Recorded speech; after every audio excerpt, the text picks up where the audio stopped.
Make I no lie, if Davido offered me a record deal right now, me, I no go collect though. Same thing for Wizkid Starboy's record. I feel reason Olamide YBNL Nation, but still, notwithstanding how tempting it would be to sign to your favorite artist, you go see say this is one of the worst mistakes an upcoming artist can make. Of course, you indeed receive an instant boost of class simply by attaching your name to an established star. Not only is that shadow often too much to outrun though, but then like Terry and Zenoriski are currently saying, it's easy to get trapped inside that box. Most of the time, this artist's own label doesn't even have the necessary fundings and structure to push an artist they have signed and end up wasting the person's time. As a record label owner, your job is not just to have money. Your job is supposed to have a structure and system that can work in the industry. Today, we are seeing more and more Afro artists start their own record label, including some you would have never guessed. However, all of them seem to be doomed from the start.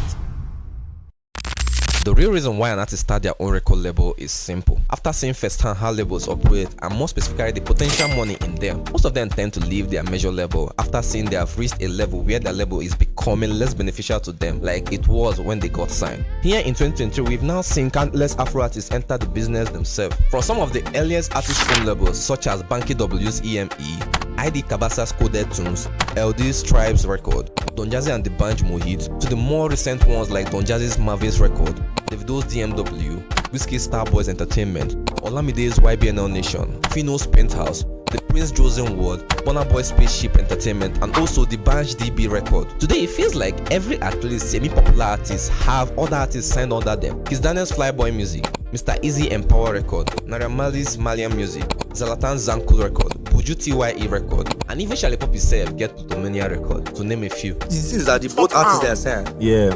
And make sure that okay, those people are better than me. And my brother, I know my brother is better than me right from time. There's no problem with that one. I don't have any problem with him better than me. Now, while you may be thinking that some of those labels I named are rather successful, such as Davido's DMW, besides Davido and Mayokun, how many of these other 15 artists have you really heard of or listened to out of maybe a feature or one or two bars? The same goes with Wizkid Starboy's Record, Olamide's YBNL Nation, but we'll still get to that later. However, despite this star's initial goal to basically take you in and show you the path to be successful too, with what seems like a dream opportunity, that is very rarely how we see it go down. Since the day Mohbad signed to Naira Marley in December 2019, his career was never the same again after, as he described how he was in search of a verse from Naira Marley and ended up getting signed. So we're talking on Instagram, I was charging him up like, I want to have a song with you, like you should just help me, give me a verse. I listened to music. Then he said, okay, promise me a verse. So I keep on messaging him, bro, I need this verse, just give me a verse and all. So later he just came up and messaged me like, am I signed to any record label or anything? I told him no. As I mentioned before, it will be one of the hardest things in the world to turn down an offer from a Davido or Wizkid or Olamide, etc. Especially when they are your inspiration from music and when a lot of these guys who sign are typically pretty young and don't come from much. When I opened the door of the studio, the first person I saw was Wizkid. I'm like, God, heaven! I'm like, mommy, come and see. Did you pass out? No, I did not. So I hugged him. I took like 1 million pictures because I'm like, I have to show my mommy that I saw Wizkid today. And it's like, you're going to start to see me very often from now. You don't even need picture, like you don't need all of this right now, like because we're going to be seeing very often. I'm like, wow. What do you mean? What do you mean by that? So he asked me, are you signed? I'm like, I'm not. However, just over 2 years later, Mohbad will prove to us one of the biggest reasons why you shouldn't sign with these Afro artists, as he would go from thanking Naira Marley for bringing him in to then accusing him of violence and assault towards his proposal of changing his manager. So I don't know these people are behaving on me. They have been doing bad things on me. I went mad into because of this issue. Now they are trying to kill me. Everybody, you know what? Please help me if I die. Well, to him, cutting ties with Malian music, which was obviously not a peaceful agreement regarding the aftermath of having an uncomfortable career that can be traced down to his unfortunate demise. Rest in peace, Mohbad. With the talk, say, how about Kiss Daniel, who had the popular fallout with his former management, G Worldwide, and then formed his own record label, Flyboy Music, that later turned out he didn't even register the label while trying to sign Barry. Did you sign any contract with Yes, them? I signed a contract, but it was illegal. Wow. The Flyboy was not registered. I registered Flyboy. You registered Flyboy? Yeah. He even had an issue about him owing another artist he signed to his label, Demi V. The moment you sign to any record label, though, you are signing away your control and management of your career. But now, here with these artist-led labels, you're also adding an additional layer to the process, and we all know how indecisive Afro artists can be. Like, people need to start appreciating the effort I put into not being a serial killer.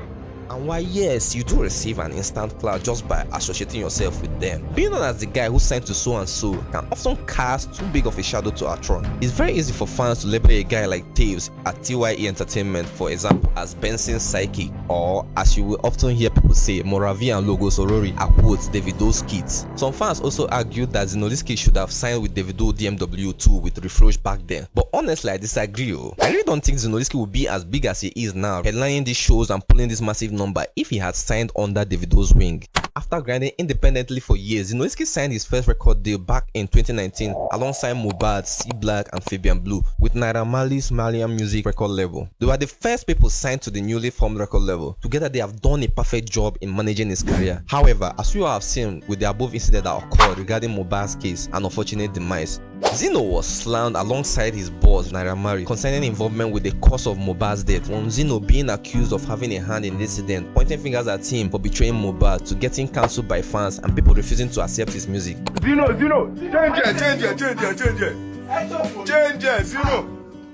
I'm not even sure say Zino go fit come back from that thing. Well, we've also seen so many other cases of this happening too, such as Davido's former artist Refresh becoming the first artist to get kicked out of DMW following the allegation of abuse by his ex-girlfriend. We saw Olamide receive a lot of blame after his new artist Sense debut EP flopped, and for the way he has been handling the whole YBNL presents accusation have kinda left some stain on the YBNL name for the time being as well. And you get someone like Dami Crane who was with Hypertech Digital. Two-Face had to kick him out because of the credit card fraud.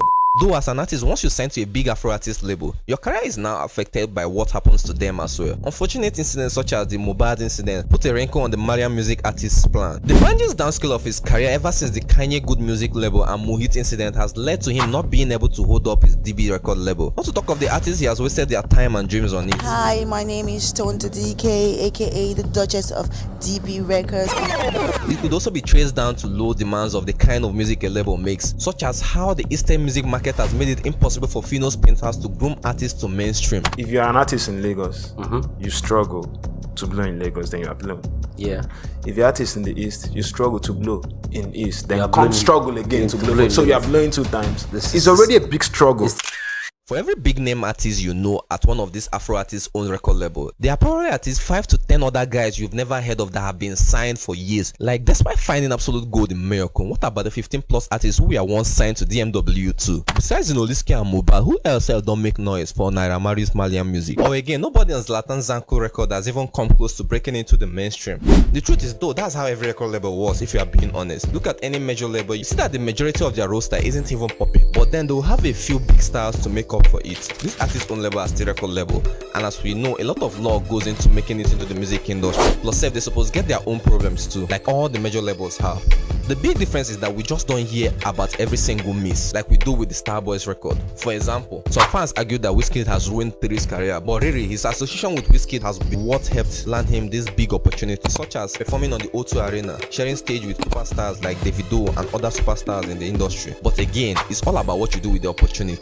Although Davido enjoys being on the spotlight, but he's notable for sharing it with all the artists he has signed. Olamide said no need to promote himself, but he has blown a lot of artists even without getting them signed into his record label. And make we talk true self, a lot of artists would rather be known as the guy signed to Olamide rather than never being known at all. You're just taking the risk though that if their label crashes and burn, usually all the artists go down with them. However, no be everybody be Dami Crane wey never blow self go dey sign Ido West. Ido West self get him own issue.